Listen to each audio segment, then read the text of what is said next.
ஆதிகாலம் முதலே மனிதர்களை வியப்பில் ஆழ்த்தும் ஒரு அதிசயம் இந்த வானத்து ஒளி.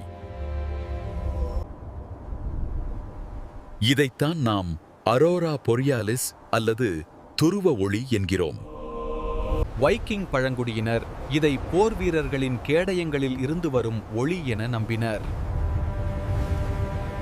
பல கலாச்சாரங்களில் இவை விண்ணில் நடனமாடும் ஆன்மாக்களாக கருதப்பட்டன.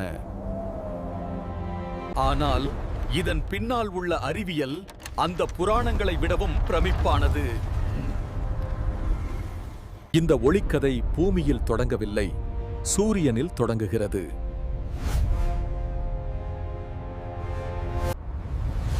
The sun continuously ejects particles from its surface. சூரியன் தனது மேற்பரப்பிலிருந்து தொடர்ச்சியாக துகள்களை வெளியேற்றுகிறது. Sometimes, the sun's wrath spews billions of particles toward Earth. அதிர்ஷ்டவசமாக பூமியை பாதுகாக்க மேக்னட்டோஸ்பியர் எனும் காந்த கேடயம் உள்ளது. இந்த துகள்கள் பூமியின் காந்த துருவங்களை நோக்கி ஈர்க்கப்படுகின்றன. அவை நமது வளிமண்டலத்தை மணிக்கு மில்லியன் கணக்கான மைல் வேகத்தில் தாக்குகின்றன. இது விண்வெளியில் மின்னும் ஒரு மாபெரும் நியோன் சைன் போன்றது.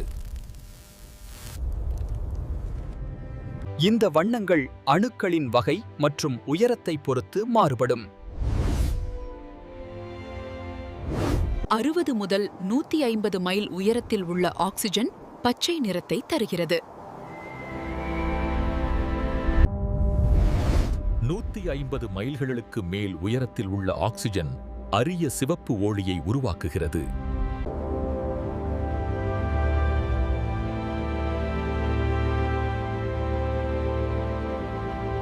வானத்தில் ஒரு வேதியியல் கவிதை.